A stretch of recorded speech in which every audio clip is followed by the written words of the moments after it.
sort ici rassuré et renforcé grâce au référentiel qui a été méthodiquement documenté, mais aussi qui se situe dans un pragmatisme visionnaire, puisque les 4 grands axes sont des actes majeurs qui permettent d'impulser et de propulser quand même donc le Sénégal du futur.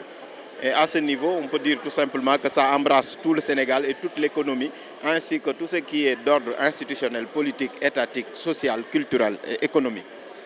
Il faudrait dire tout simplement qu'en réalité, donc, le travail qui a été fait, c'était un travail, n'est-ce pas, de qualité. Et c'est un travail professionnel. Et c'est pourquoi d'ailleurs ça a pris tout ce temps. Et aujourd'hui, ce que l'on peut retenir, c'est qu'en réalité, toutes les couches et que donc tous les secteurs s'y retrouvent.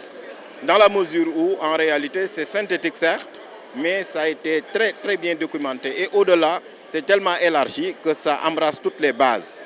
Au niveau, en réalité, organisationnel, par exemple, ce que j'ai retenu, c'est qu'en réalité, donc, structurellement, rien n'est laissé en rade, n'est-ce pas? Du sommet à la base, tout est donc pris en compte pour permettre, n'est-ce pas, d'impulser un nouveau cadre, n'est-ce pas, de développement économique. Les politiques publiques, au-delà de leur territorialisation, au-delà de l'équité même, en réalité, c'est leur adaptabilité. C'est-à-dire que l'adaptation par rapport au secteur. Et aujourd'hui, ce que j'ai retenu le plus, c'est qu'en fait, c'est par rapport aux spécificités de chaque région que les pôles ont été construits, les 8 pôles, pour pouvoir impulser, n'est-ce pas, une nouvelle dynamique du Sénégal. Par rapport, n'est-ce pas, à la concentration de l'économie nationale au niveau de Dakar, aujourd'hui, on aura en réalité donc une déconcession par rapport à cela. Et aujourd'hui, dès qu'on a, n'est-ce pas, entendu ce qui a été dit, de façon structurée, on a vu clairement que donc en réalité donc c'était quelque chose de majestueux, mais au-delà de ça, c'est quelque chose de réaliste et de réalisable. Un référentiel complètement en déphasage avec le PSE, comme beaucoup l'ont constaté. Alors, qu'est-ce qu'il y a selon vous de nouveau par rapport donc à ce que Macky Sall avait proposé précédemment? Je vous donne l'exemple précis. Ça veut dire que dès lors qu'on vous dit qu'en réalité, il n'y aura pas de groupe de travail, par exemple, pour le financement ou bien même pour le remboursement donc, de la dette. Ça veut dire qu'en réalité, on se fonde sur le développement endogène.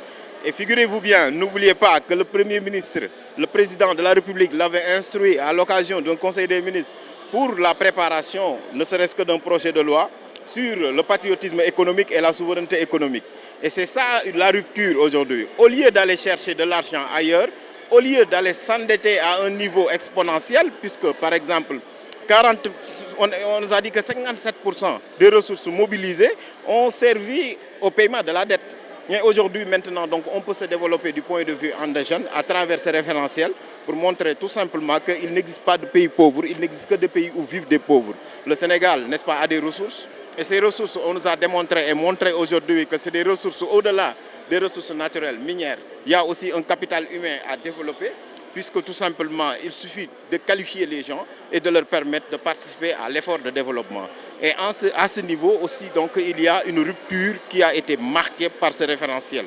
Au-delà, je dis tout simplement qu'il faudrait féliciter le président de la République, son Excellence Bassirou Diomaye Diakhar Faye, ainsi que le Premier ministre Ousmane Sonko, pour avoir cette vision commune. Mais au-delà de ça, cette vision transversale et qui transcende les années jusqu'en 2050 pour démontrer carrément que nous sommes dans un agenda. Et cet agenda, au-delà, il est africain et panafricain, et par rapport tout simplement de l'agenda aussi de l'Union africaine qui se situe vers les années 2060. Et je leur dis donc voilà.